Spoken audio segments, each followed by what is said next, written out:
don't think spin would do anything like this. You never know. I mean, maybe they're really looking at their retro side. I don't think so. We're going to check tomorrow. Yeah, no, you won't see anything retro tomorrow. No. Which is fine, but actually I don't mind it, because when you do a 100-year-old theme park, it doesn't feel right to bolt Frutiger onto it, really. You know? Not that I got anything against Frutiger, but please, I'm sorry if you designed Frutiger.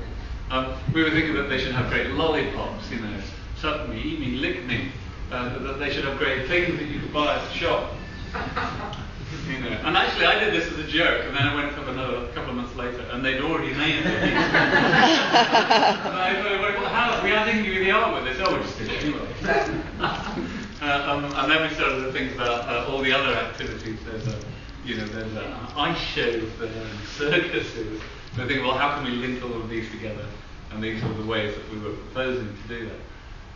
And we're also showing that they can do kind of special kind of animated typography. Ideas like this. So this is really good fun, that project. Got paid about 20p to do it. Every now and then. And it's quite nice to do something which is a little bit old-fashioned. We enjoyed it. But the things that we do don't always go through. You know, sometimes we have problems. Sometimes people look at what we do and think, oh, it's all right for you. You can do that kind of stuff. But it doesn't always. We don't always win. We were asked to help the Victorian Art Book Museum, the V&A, help them explain to people that in this space here, they wanted Daniel Leeston, famous architect, to build this building. And every time people looked at these two pictures, they didn't really understand it. They said, "Oh, you mean it's collapsed boxes?" We go, no, it's continuous spiral of and no one would ever understand it. I mean, well, they looked quite scared, actually, when we showed them the picture. In the middle of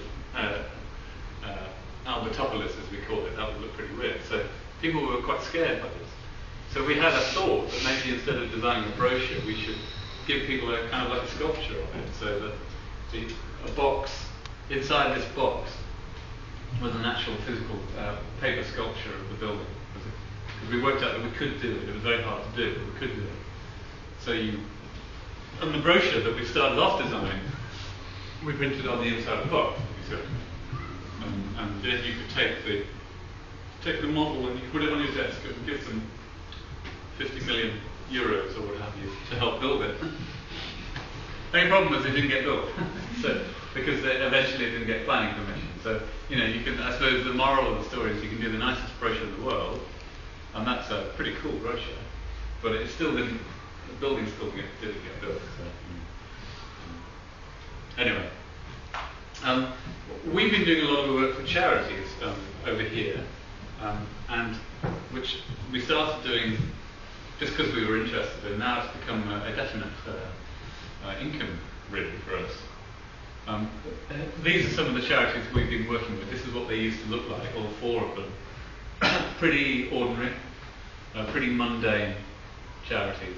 Shelter is a famous housing charity, and this was done in the 1970s, so about 30 years old, 35 years old. And we asked them, well, what do you want to do? And they said, well, we don't want to be about homeless people anymore, we want to be about housing. Well, we are about housing, but no one realises that's really what they said. So we thought we'd take the H from the word, and we just make it into a little house, and then we put the rest of the word around it. So it's very simple. I think we did this on the second day of the project, and then spent 29 days after that trying to do a better logo. Every day I come in and go, they're really going to like that. Stuck on the wall downstairs. And we thought that we had lots of thoughts, and most of these have been used where you could almost brand a word without having to have shelter, the logo on it. We would call these H words, or you could do usually one here or something. Welcome mats and things like that. They were owned by Shelter without the logo. It was an interesting scheme. This is a project we've been doing for an organisation called Living Paintings. What they do is they produce plastic sculptures of famous art that blind people can feel for their like three-dimensional sculptures. And all that we really did was suggest to them that they use these amazing things, and they showed them to people. They would try and hide a little bit behind what they did. We'd say, no, they're fantastic, they're beautiful. Just show them to people, and then people will give you money. People will support you because they're an amazing juror. Yeah. They're just little plastic vacuum-full things, really. They're amazing Monets here. And we just put them onto this easel and made them into art themselves. And then when they have events, there's this kind of weird double play where they put the posters onto easels, so you get this kind of weird double effect. But that's a very cheap way to do an event. You just buy 6 easels, put a poster on there, and you've done an event for £100, which is pretty good. And then little what the logo looks like, brochures and websites. So that's a very small charity project, but a nice one. Other times we're doing big, we're trying to work out where organisations like Save the Children would be. We do this a lot. We try and plot where they are in their market. So some of these projects are getting quite close to management or management consultancy, really. In this case, we're trying to model where these charities are on an angry, happy scale, or a passive or an involved scale, in case you're interested. A particular client, Save the Children, sometimes we do this happy, passive, really dull, kind of everything's great, children of the world are going to be fine stuff. And then sometimes they do this angry stuff, they're kind of like, it's awful, this is really awful, a bit like, Greenpeace or Amnesty. Other organisations are starting to move over here, which is you can get involved, you can help. We said you can't be in 2 places at once. We would ask them where they thought they were, and they would tell us what they thought, and we'll plot where they are. Anyway, you're getting. And so, then what we did was say, well, we can't. This identity is hard to make interesting. It's hard to make it exciting. And we suggested to them it would be interesting if they took their typeface, which is Gill Sands, famous British typeface. And what would happen, it'd be interesting if it was a bit rougher, we roughened it up a bit. And they quite liked this idea. So what we did, and then we had the idea that we shouldn't do the roughening up, it should be done by children. Save the Children. Wouldn't it be funny if we gave them these very light outlines of Gill Sands and asked them to draw it themselves? So here they are, hundreds and hundreds of children redrawing Gill Sands. This is kind of funny in itself. Beautiful typeface, but it's pretty dull. I don't know if you ever tried to do much with Gill Sands. It's hard to make it do things.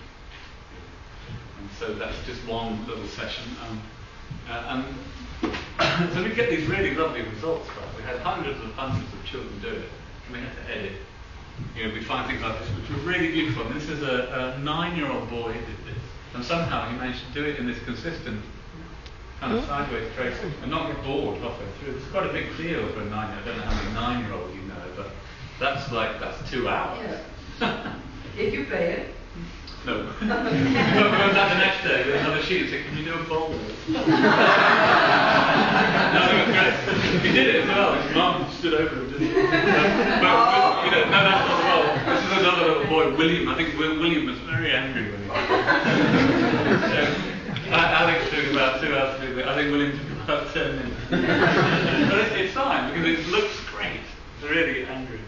And I thought, what are we going to do? We've got so many great typefaces here. So in the end, what we did was we persuaded the client that they should digitise 14 of them. So they have 14 typefaces, all sort of based on Gill. Kind of. Luckily, we rang Monetize, the famous type foundry, and they said, well, firstly we sent you mine, and secondly we said, will you help us? And they were, luckily they loved the idea. But I wanted to call it Still Gill. But they wouldn't let me do that. They said I was going to contribute to copyright. So they're just named after the children, which is fine actually. And then what we've been doing, we've had the children also been redrawing the symbols. Then we've kind of amended the logo, we Save the Children, will you, the kind of, this is what we're doing, what are you going to do? So this in the UK, and this may permeate out across the world. Certainly a lot of the other Save the Children, there are 28 Save the Children around the world. A lot of them are really, really like this. starting to think about how we use it. These are posters. And what we're doing, actually, we're constructing everything